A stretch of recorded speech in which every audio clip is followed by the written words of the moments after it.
Bismillahirrahmanirrahim. Assalamualaikum warahmatullahi wabarakatuh. Alhamdulillah wassalatu wassalamu ala Rasulillah wa ala alihi wa ashabihi wa man ihtada bihadihi wastanna bisunnatihi ila yaumiddin. Amma ba'd. Qala Allah Subhanahu wa ta'ala, tazkirah kita pada malam ini tentang musliman berkenaan dengan iman dan juga istiqamah sebagai bekalan untuk kita berdepan dengan kematian, insya-Allah. Jadi Allah Ta'ala mudahkan kita.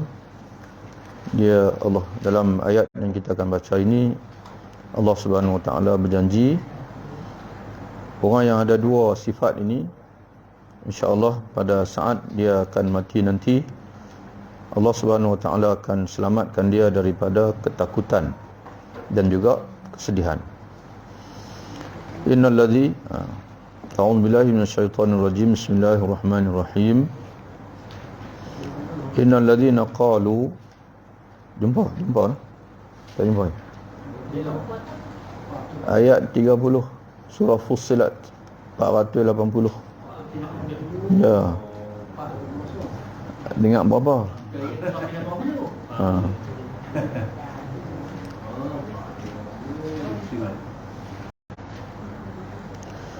Innal ladzina qalu, sesungguhnya orang-orang yang mereka berkata.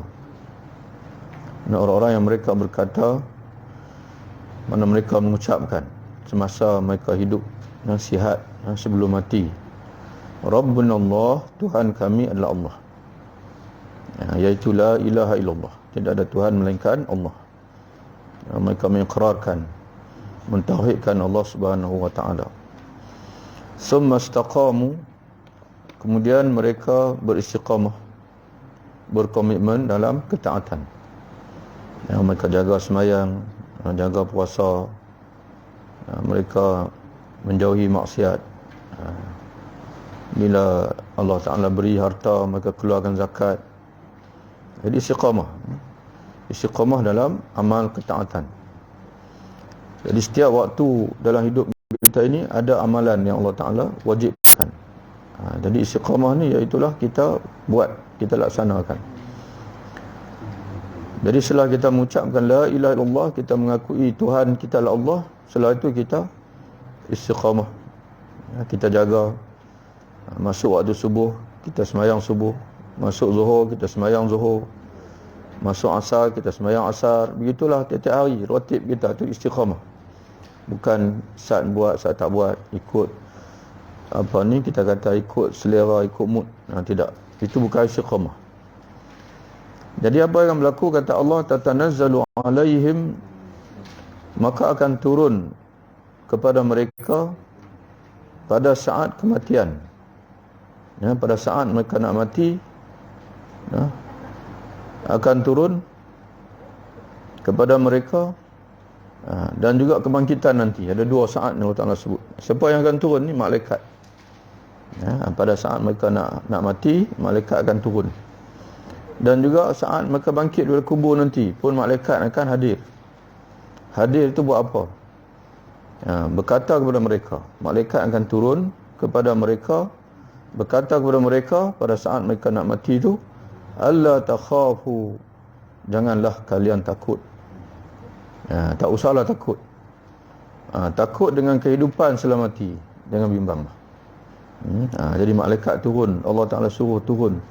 Sebab kata ulama, ketika mana kita nak melalui detik kematian ni, ada dua perasaan yang tak dapat semua manusia akan rasa.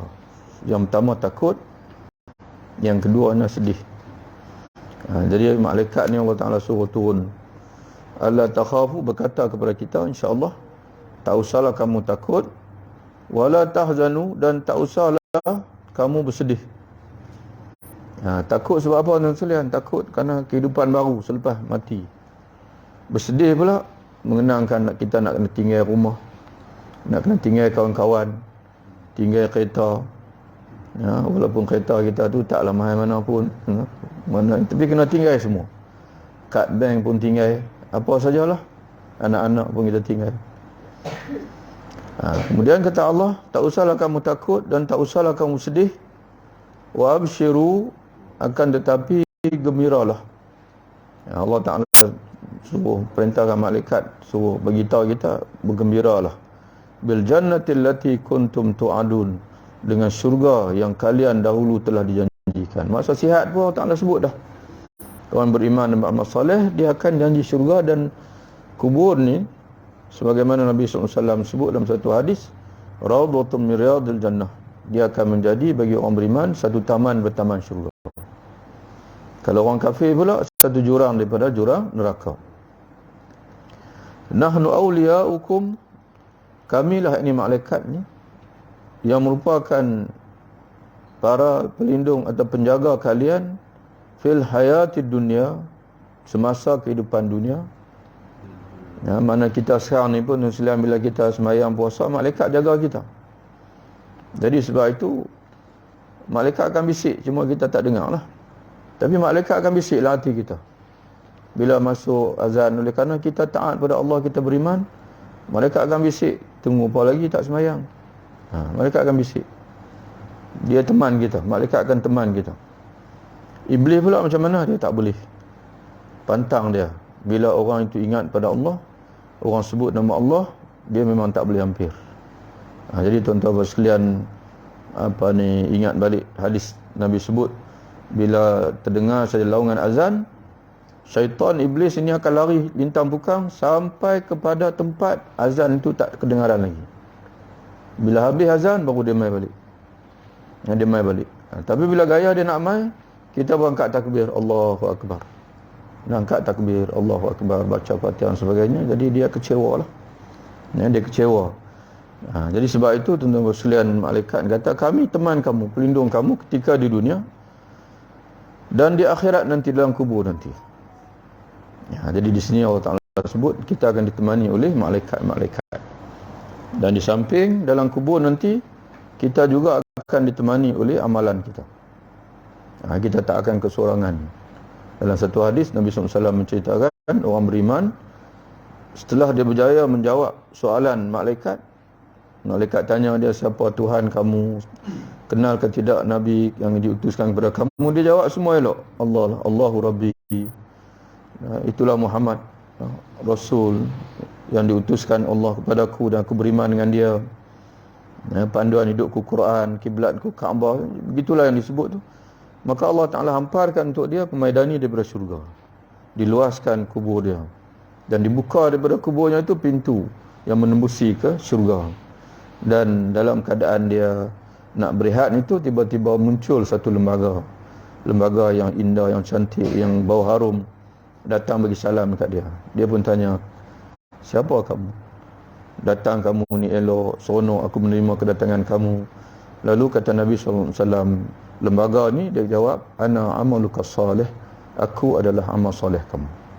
Aku akan menemani kamu sampai, dipanggil sampai kiamat.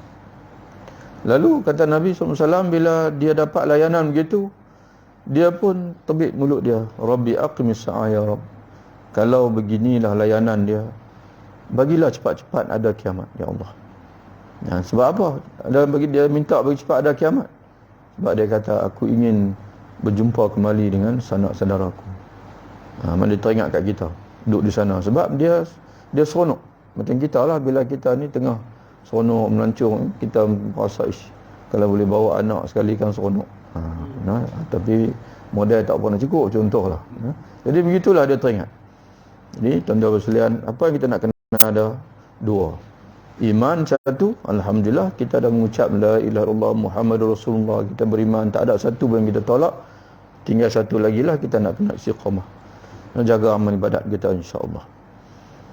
Kemudian walakum fiha, dan bagi kamu dalamnya itu, dalam syurga itu, ma tashtahi, apa yang kamu ingini, apa yang diingini oleh anfusukum, jiwa kamu, diri kamu, apa saja yang kamu nak, Allah Ta'ala akan layan, Allah Ta'ala akan bagi. Walakum fiha ma tad'un, dan bagi kalian juga di dalamnya, dalam syurga itu, ma tad'un, apa yang kalian minta. Apa yang nak minta Allah Ta'ala layan semua.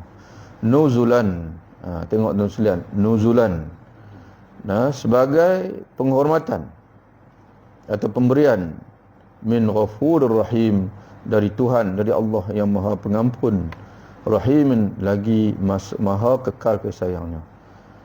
Tu Allah. Kenapa Allah Taala tutup dengan dua nama? Jadi syurga ini adalah pemberian daripada Allah yang Maha Pengampun. Sebab Allah Taala tahu kita ni nak istiqamah macam mana sekalipun, tetap tak akan boleh cukup. Tetap tak akan boleh cukup. Tak cukup. Tapi Allah Ta'ala kata tak apa, dia Maha Pengampun. Jadi sebab itu tuan-tuan sekalian, dosa-dosa kita ni, bila kita sembahyang, kita ambil wudu, kita bacalah hadis Nabi sallallahu alaihi wasallam menceritakan kepada kita, bukan saja kita dapat pahala, wudu kita, sembahyang kita tu pada masa yang sama dia menghapuskan dosa kita. Sebagai contoh, Nabi sallallahu alaihi wasallam tanya sahabat-sahabat, bagaimana kaifa antum, bagaimana kamu jika salah seorang daripada kamu di depan rumah dia itu lalu sebatang sungai dan dia mandi di sungai itu tiap-tiap hari 5 kali, apakah akan masih ada daki pada tubuh dia? Lalu para sahabat kata, ya Rasulullah sallallahu alaihi wasallam radhiyallahu anhum, tak akan ada lagi daki ya Rasulullah, sebab dia mandi 5 kali sehari semalam.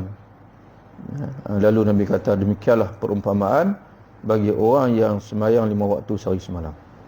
Setiap kali dia sembahyang tu seumpama dia mandi, menyucikan tubuh dia.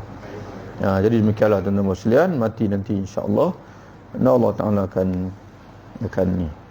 Jadi sebab itu orang beriman ni tuan-tuan sekalian, dan insya-Allah ada masa nanti sempena dengan tahun baru ni, ada buat sikit nota, tulis sikit, panggil 40 hadis tentang kematian yang baik.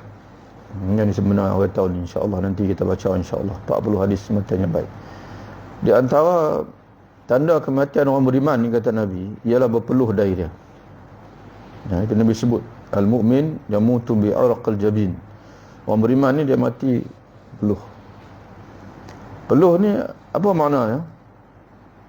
Makna Allah Taala bagi berat. Itu mana berat. Mana ketika dia hampir mati itu Allah Taala bagi sedikit kepayahan. Kata ulama, dan Nabi sendiri merasai kepayahan tu.